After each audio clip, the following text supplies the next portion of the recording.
Plan. सबसे पहले हम देखते हैं हमारे पास लेसन प्लान है क्या।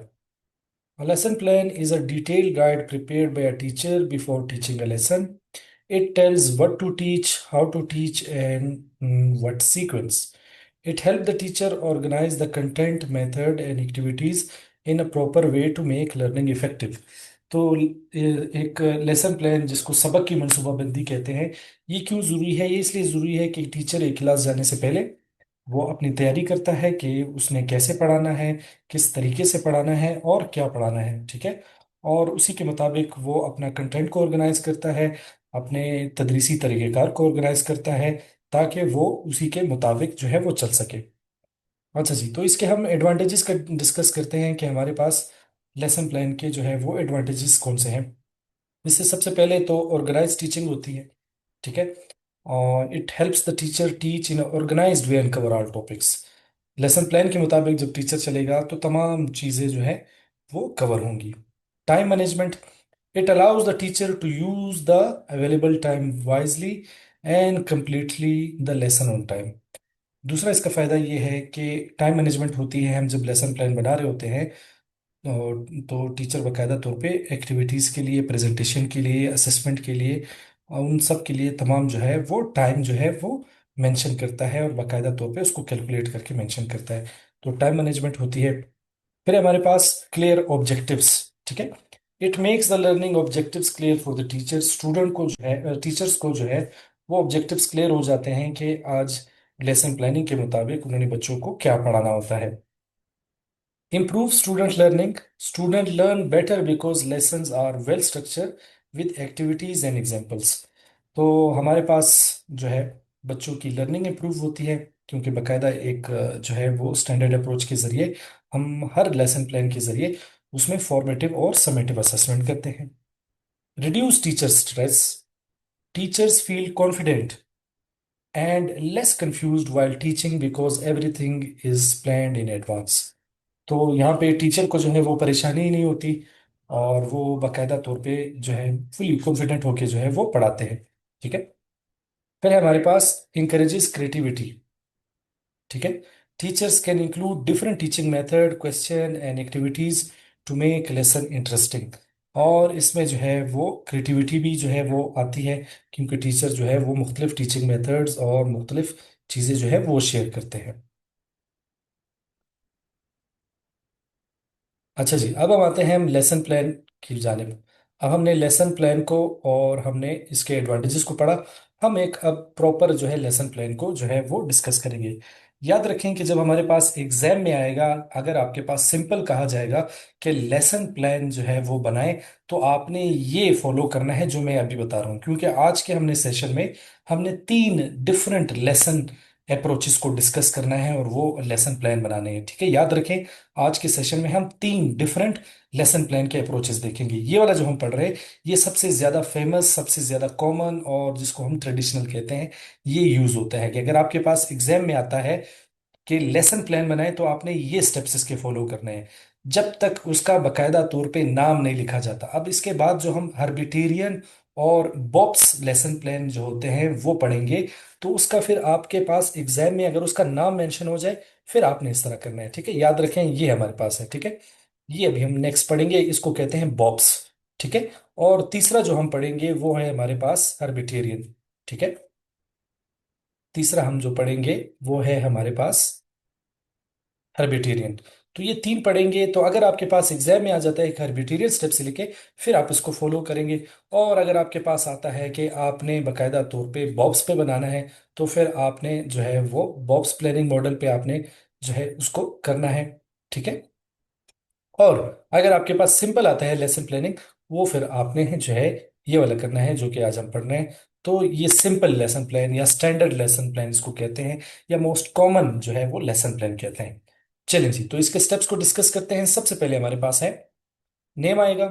नेम में हम XYZ लिखते हैं, क्योंकि जब हम कॉलेजेस या जो हम अपना प्रैक्टिकल बना रहे होते हैं तो उसमें फिर हम अपना नाम लिखते हैं, ठीक है। सही है। क्लास हमारे पास हमने 8th रखी है। सब्जेक्ट इंग्लिश है। Topic unity faith and discipline है। ड्यूरेशन हमने 40 मिनट की रखी है, ठीक है। आमतौर पर जो है स्कूलों में जो है वो क्लासेस जो है वो 40 से 45 मिनट की होती हैं, ठीक है। स्ट्रेंथ हमने रखी है 45 स्टूडेंट, जो कि ज्यादातर जो है स्कूलों में 45 की जो है वो एवरेज रखी होती है, ठीक है। तो इस सेक्शन को हम कहते हैं कि क्लास और सब्जेक्ट डिटेल्स, ठीक है, हम इसका नाम रखते हैं, ठीक है, याद रखें, क्लास एंड सब्जेक्ट डिटेल्स का जो है हम इसमें नाम रखते हैं, ठीक है। चलिए जी, अब हम चलते हैं, फिर हम आते हैं जर्नल ऑब्जेक्टिव्स पे। तो याद रखें कि पहला हमारे पास ये स्टेप्स जो है आप याद रखते जाएं, अगर आपके पास नोटबुक्स हैं तो लिखते जाएं। पहला जो स्टेप्स है वो हमारे पास है क्लास डिटेल्स और सब्जेक्ट डिटेल्स, ठीक है।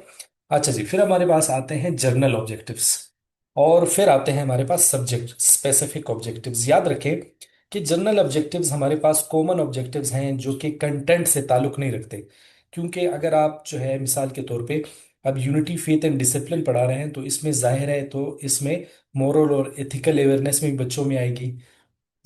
जो यूनिटी फेथ एंड डिसिप्लिन का जो चैप्टर है वो जाहिर है इंग्लिश में आप पढ़ा रहे होंगे, तो बच्चों की इंग्लिश स्पीकिंग स्किल्स और विकेबलरी स्किल्स भी आ जाती हैं, ठीक है।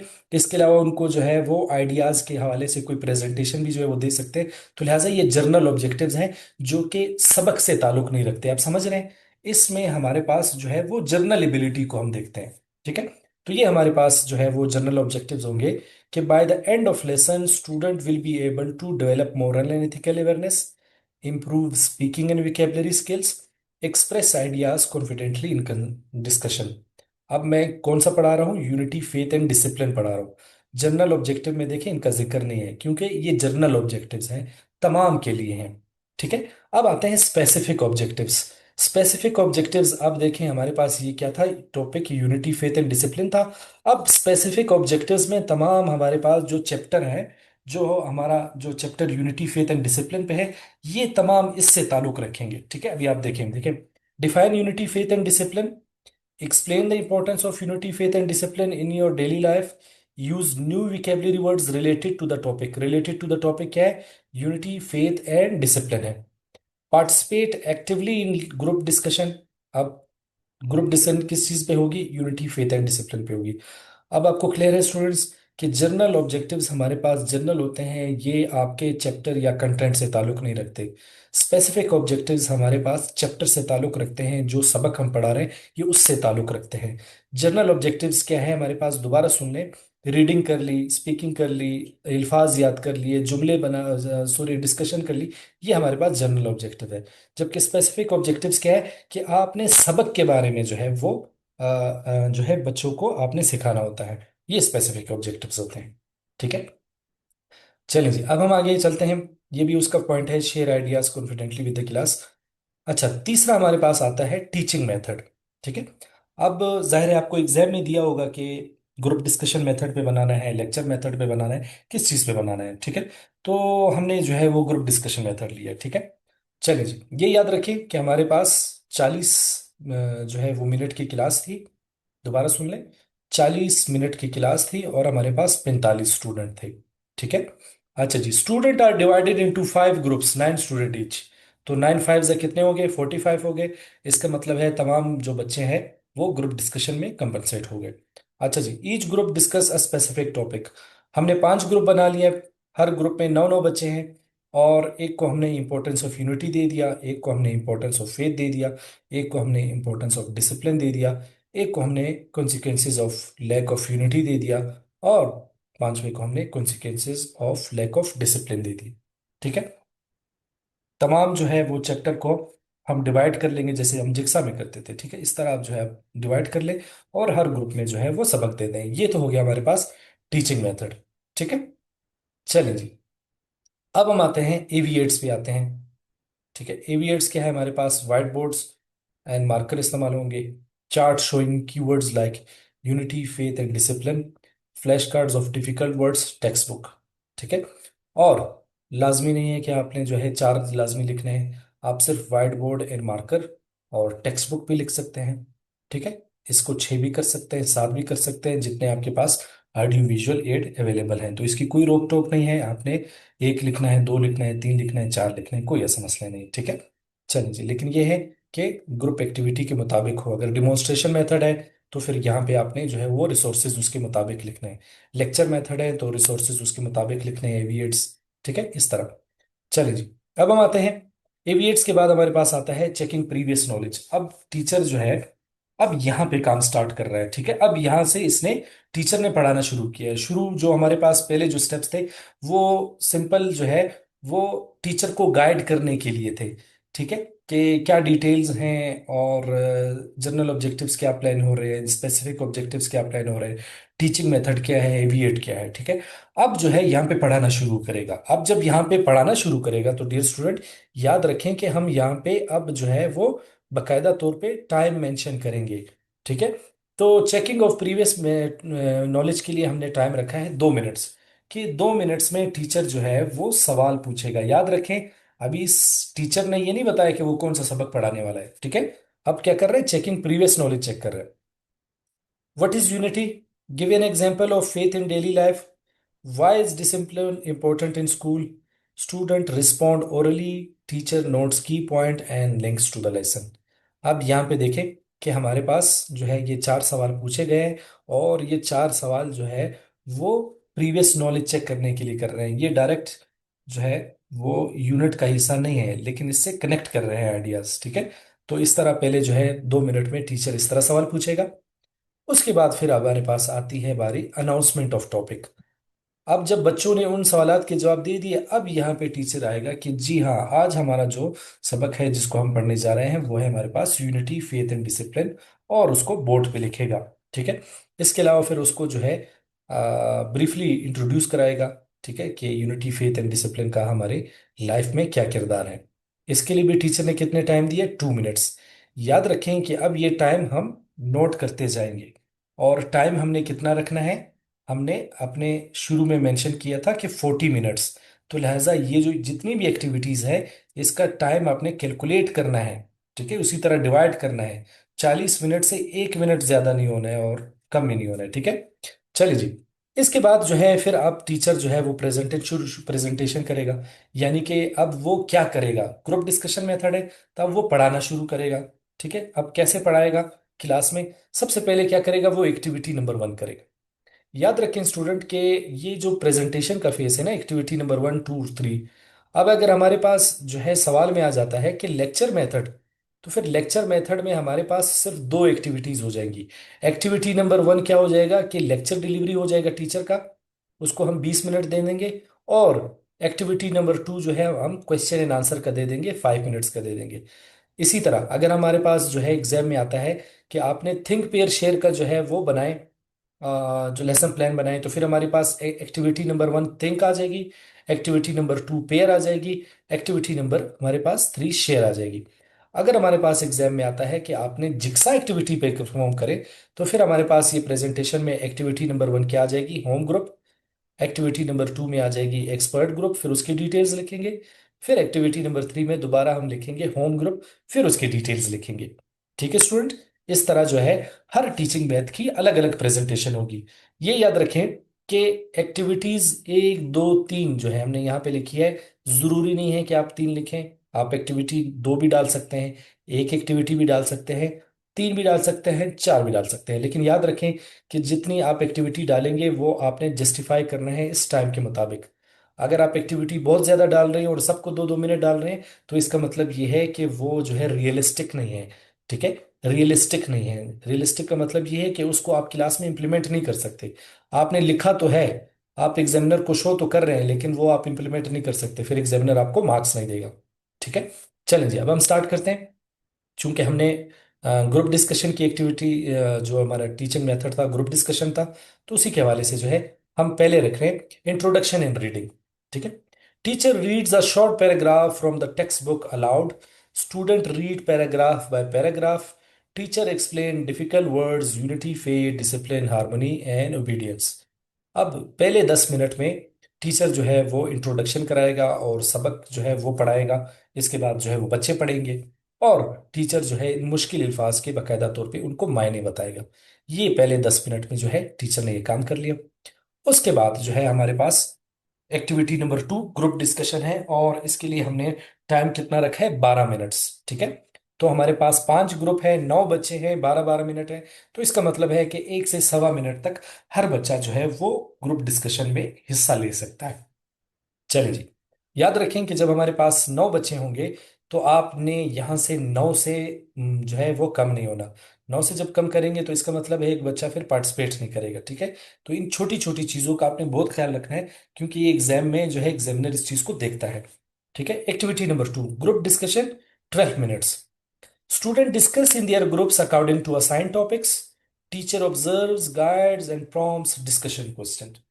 तो ग्रुप में तमाम बच्चे जो है एक्टिविटी करेंगे, टीचर ऑब्जर्व करेगा और उनसे जाके फीडबैक लेगा, सवालात उनसे पूछेगा, ताकि बच्चों को जो है उस टॉपिक के मुताबिक जो है वो जान सके कि वो कैसे पढ़ रहे हैं। क्लियर है? अच्छा जी, फिर हम आते हैं activity number 3, sharing and feedback, जिसके लिए हमने 5 मिनट रखे हैं। तो हमारे पास 5 ग्रुप है, हर ग्रुप का 1 1 मिनट हो गया। ठीक है। चलें जी, अब आते हैं फीडबैक देंगे। Each group present 1 to 2 points to the class. Teacher reinforces correct ideas, clarifies doubt and summarise key points. अब हर बच्चा जो है 1 से 2 पॉइंट जो है वो 1 मिनट में जितना पॉसिबल है वो बताएगा। और अगर वो सही बता रहे हैं तो ठीक है, अगर सही नहीं बता रहे हैं तो उसमें फिर टीचर जो है एडिशन करेगा, और अगर कोई गलती मिलती है तो उसको दूर करता है। ठीक है।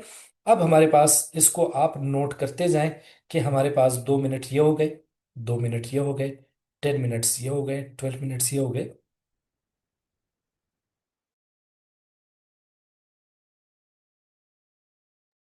और 5 मिनट्स हमारे पास ये हो गए। ठीक है। चलिए जी, अब हमारे पास एक्टिविटी नंबर 3 के बाद हमारे पास आता है फॉर्मेटिव असेसमेंट। याद रखें कि फॉर्मेटिव असेसमेंट हमारे पास क्या था? वो असेसमेंट जब हम ड्यूरिंग द इंस्ट्रक्शन करते हैं। तो देखें, अब हमने ये जो फॉलो हो रहा था, ठीक है, ये तो इन्होंने जो है 10 12 और 15, 10 12 और 5, इन जो 3 एक्टिविटीज में टीचर जो है वो फॉर्मेटिव असेसमेंट करेगा। ठीक है, यानी कि साथ साथ एक्टिविटी भी शुरू है और साथ साथ जो है वो टीचर क्वेश्चन भी पूछ रहे हैं। तो फॉर्मेटिव असेसमेंट हमारे पास क्या होती है कि ड्यूरिंग द इंस्ट्रक्शन होती है। Teacher ask during group discussion to check understanding. Can you give an example of unity from your school? What happens if discipline is not followed? Provide immediate feedback to students. ठीक है। इस तरह जो है हमारे पास formative assessment के बारे में जो है वो टीचर जो है वो ड्यूरिंग द इंस्ट्रक्शन सवाल पूछेगा और देखेगा बच्चों को समझ आ रहा है या नहीं आ रहा। ठीक है। फॉर्मेटिव असेसमेंट के बाद हमारे पास आते हैं समेटिव असेसमेंट। ठीक है। याद रखें, जो हमारे पास दूसरे जो लेसन प्लान है उसमें ये हेडिंग्स जो है वो रिवीजन भी हो सकती है, रिकैपिचुलेशन भी हो सकती है। तो जो सबसे अच्छी हेडिंग है वो समेटिव असेसमेंट जो है वो सही रहेगी। ठीक है। तो इसको आप रिवीजन भी कर सकते हैं। ठीक है, बहुत सारे लेसन प्लान में यहाँ पे रिवीजन भी लिखा है, लेकिन समेटिव असेसमेंट जो है वो ज़्यादा बेहतर रहती है। ठीक है। चलिए जी, अब हम आते हैं। अब समेटिव असेसमेंट हो रही है तो यहाँ पे हमने जो है वो स्टूडेंट के लिए टाइम दिया है 5 minute. Short written task. Write 5 to 6 lines on the importance of unity, faith और discipline in school. तो 5 मिनट है, तो एक लाइन के लिए 1 मिनट जो है वो काफ़ी है। तो टीचर क्या करेगा, कहेगा कि 5 से 6 लाइन जो है यूनिटी फेथ और डिसिप्लिन के और स्कूल के बारे में, स्कूल में जो यूनिटी फेथ एंड डिसिप्लिन है उसके बारे में आप लिखे। फिर टीचर जो है उसको एवेल्युएट करेगा और जानेगा कि बच्चों ने जो है वो क्लास में जो है वो कैसे सीखा है या नहीं सीखा। ठीक है। इसके बाद टीचर जो है लास्ट जो टास्क होता है हमारे लेसन प्लान का, याद रखें, वो हमारे पास होम वर्क होता है, जिसको हम होम टास्क देते हैं। तो यहाँ पे हम घर के लिए काम देते हैं बच्चे को। Right definition of new words, right 10 sentences using unity faith and discipline, prepare 3 examples from daily life show unity faith and discipline.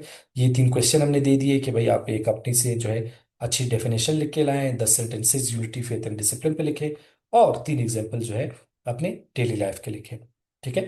इस तरह जो है हमारे पास ये जो लेसन प्लान है ये हमारे पास कंप्लीट होता है। ठीक है। इस हवाले से अगर कोई क्वेश्चन है तो आप पूछ सकते हैं।